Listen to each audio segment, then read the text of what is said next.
you said about like about clients or just people actually, because this person, James became a client, but it was just a general ethos of like I love them, you know, and it's kind of like what is it? That's could it be that simple?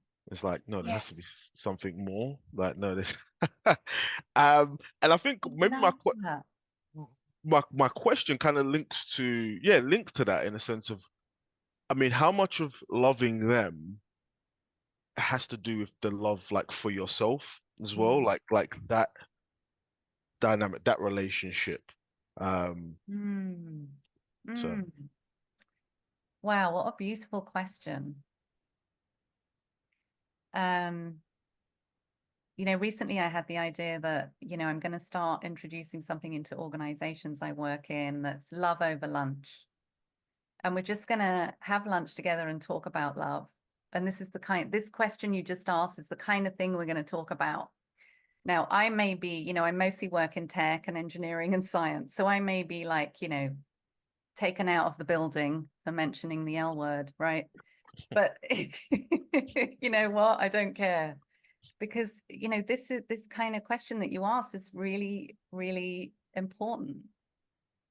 For me, one of the things that happened when I came across the three principles, I kind of thought loving myself before the three principles was something I had to practice, right? And now when I say that, it kind of makes me laugh because I think when you understand the mechanics behind this weird human experience that we're in, when you really understand how it works and how much of it is an illusion, you cannot help but turn towards yourself with tenderness and compassion and love for all of the weird shit show in this human thing, right?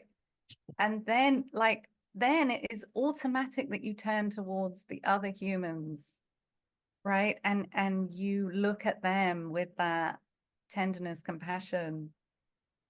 And mm, so yeah, I think your question's really key. I can't show up in a space to create a field of that environment of of love and tenderness and gentleness, right? Um, unless I've turned it towards myself, right? mm, But we're doing it together when I'm working with clients. Like James will tell you, I'm very big on getting onto Voxer with James and saying, "Oh, got caught up in a massive thought storm this morning, you know, shit show going on, and like whatever it is, right?" So I'm always wanting to sort of pull back the curtain. I never want clients to sort of see me as some kind of, like I've I've risen and I am fully awakened and I never get, like caught up or whatever it is, right?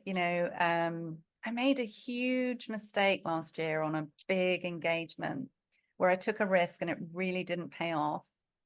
And I shared a vulnerable story and it really triggered somebody in the room and they left for the day.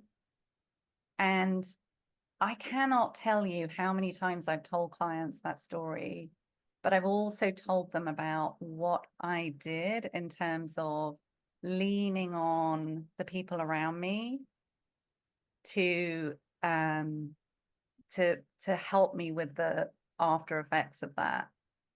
Right. And still, like I've been running presentations and keynotes for 30 years, even way before I was a coach.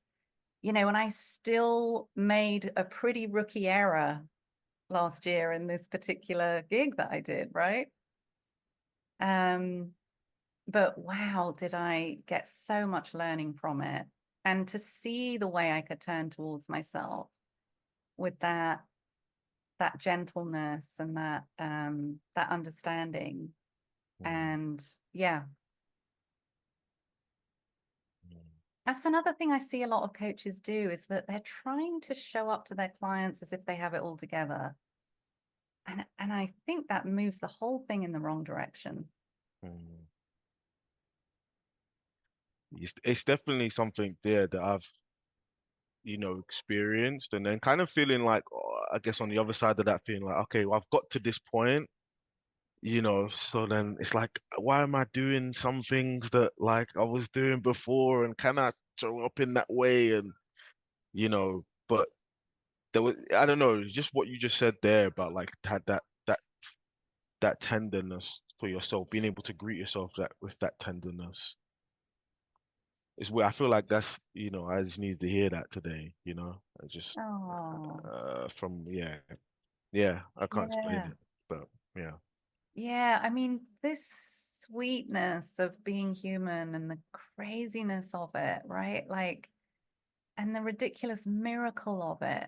Mm. Like Demi and I were talking about an artist we really like, Sleeping at Last, and it just so happens that Demi and I have been listening to the same song, Saturn, from this artist for the last week. We just happen to have, separately come across it, but there's a line in it, and it's um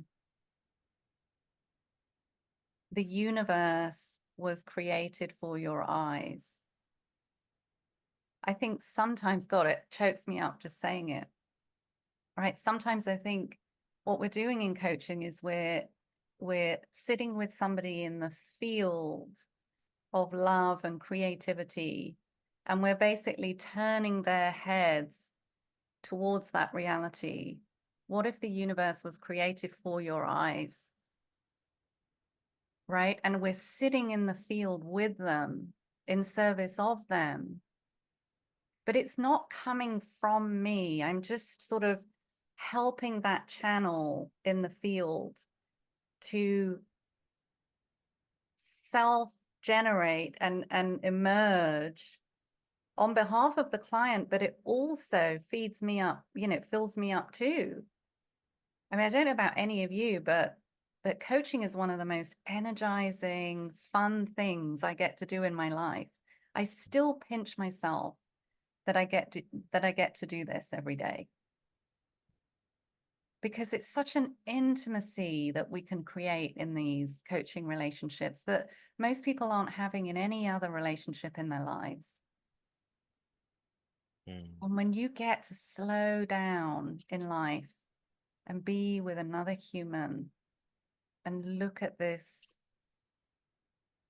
amazing opportunity we have, it's just something special.